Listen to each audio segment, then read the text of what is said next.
Spain, যেখানে এক সময় মুসলমানদের শাসন ছিল।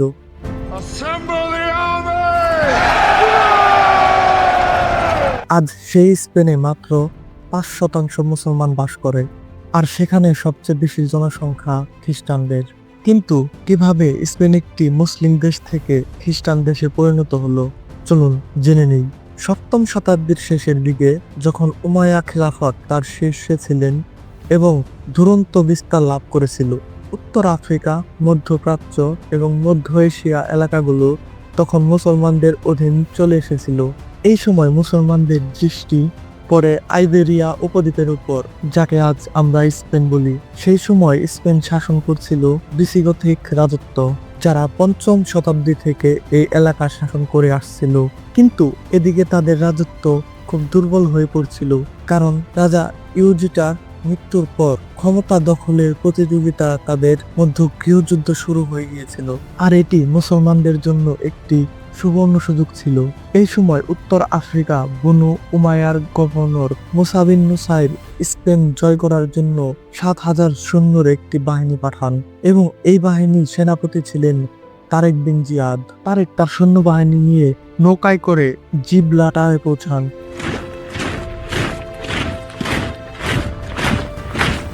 কিন্তু মুসলমানরা সেখানে পৌঁছে দেখতে পান যে রাজা রড্রিক ২০ থেকে ৪০,০০০ সৈন্যবাহিনী নিয়ে তাদের মোকাবেলা করতে চলে এসেছে, অথচ মুসলমানরা ছিল মাত্র ৭,০০০ জন। এটা দেখে তারেক বুঝতে পারলেন যে মুসলমানদের মনোবল কমে যাচ্ছে।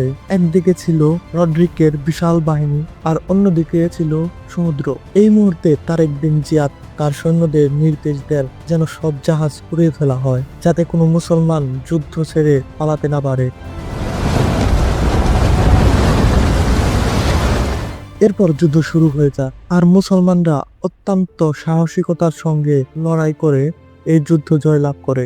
এই বিজয়ের পর তারেকের বাহিনী ১ বছরের মধ্যে আরো অনেক শহর জয় করে নেন। এটা দেখে মুসা বিন নুসাইর তারেকের বাহিনীর সাহায্যে চলে আসে। এরপর দুজন মিলে পুরা স্পেন জয় করে ফেলেন। কিন্তু এর কয়েক বছর পর উমাইয়া খেলাফতকে চ্যালেঞ্জ জানাতে আব্বাসিয়া উত্তেজিত হয়, যাদের নেতার নাম ছিল আবু মুসলিম, যারা বনু উমাইয়া শাসন শেষ করে ইসলামকে নতুন করে জাগিয়ে তুলতে চেয়েছিল।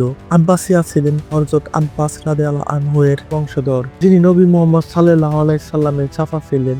আব্বাসিয়া খোরাসানের গোপনে কার্যক্রম চালাতে শুরু করেন, এবং সেই সময়ে স্কলার ও নেতাদের মধ্যে মানুষের কাছে তাদের বার্তা পৌঁছাতে থাকেন। এভাবে সেই যুগের শিয়া মুসলমানরাও তাদের সঙ্গে যোগ দেন। আব্বাসিয়া গোপনে নিজেদের বাহিনী প্রস্তুত করতে থাকেন। যখন মারওয়ান এই বিষয় জানতে পারেন, তখন তিনি সিরিয়ার নিজের বাহিনী প্রস্তুত করা শুরু করেন, এবং পরে আব্বাসিয়া বাহিনী মোকাবেলা করতে বেরিয়ে পড়েন। এরপর দুই বাহিনীর সাক্ষাৎ হয় চাব নদীর কাছে। মারওয়ানের বাহিনী ছিল অনেক বড়, আর আব্বাসিয়ার বাহিনী তুলনামূলক অনেক ছোট, কিন্তু তারা ছিলেন উদ্দীপনায় ভরপুর, কারণ তারা বনু উমাইয়াকে সমূলে উৎখাত করতে চেয়েছিলেন। আবু মুসলিম বারবার তাদের মনোবল চাঙ্গা করছিলেন। এরপর যুদ্ধ শুরু হয়, আর আব্বাসিয়া অত্যন্ত সাহসিকতার সঙ্গে লড়াই করে এবং যুদ্ধে জয়লাভ করে।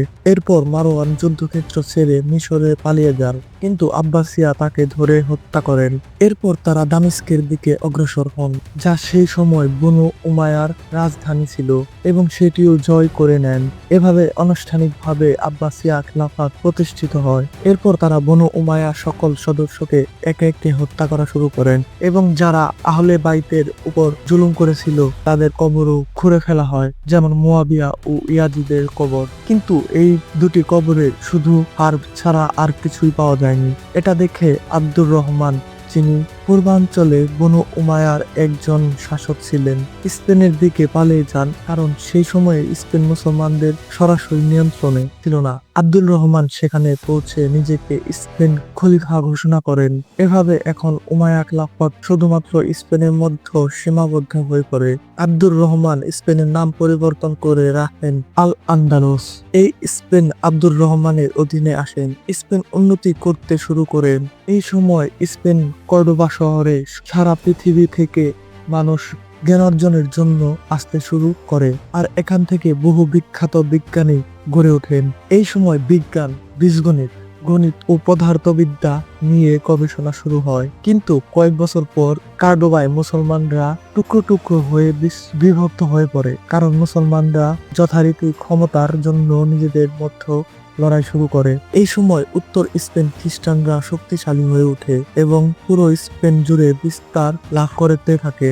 এটা দেখে মুসলমানরা তাদের বিরুদ্ধে যুদ্ধ করে, কিন্তু এই যুদ্ধের পর স্পেন মুসলমানদের পরাজয়ের বাধা শুরু হয়ে যায়, কারণ এই যুদ্ধে মুসলমানরা হেরে যায়। আর এরপর স্পেনে মুসলমানরা অত্যন্ত দুর্বল হয়ে পড়ে। শেষ পর্যন্ত স্পেনে মুসলমানদের শাসনের অবসান ঘটে। স্পেনে মুসলিম শাসনের পতনের সঙ্গে সঙ্গে খ্রিস্টানরা ঘোষণা করে যে হয় মুসলমান ও ইহুদিরা খ্রিস্টান ধর্ম গ্রহণ করে, নয়তো তাদের হত্যা করা হবে। এটা দেখে অধিকাংশ মুসলমান ইসলাম ত্যাগ করে খ্রিস্টান ধর্ম গ্রহণ করে নেয়। আর এভাবেই স্পেনে মুসলমানদের শাসনের সমাপ্তি ঘটে।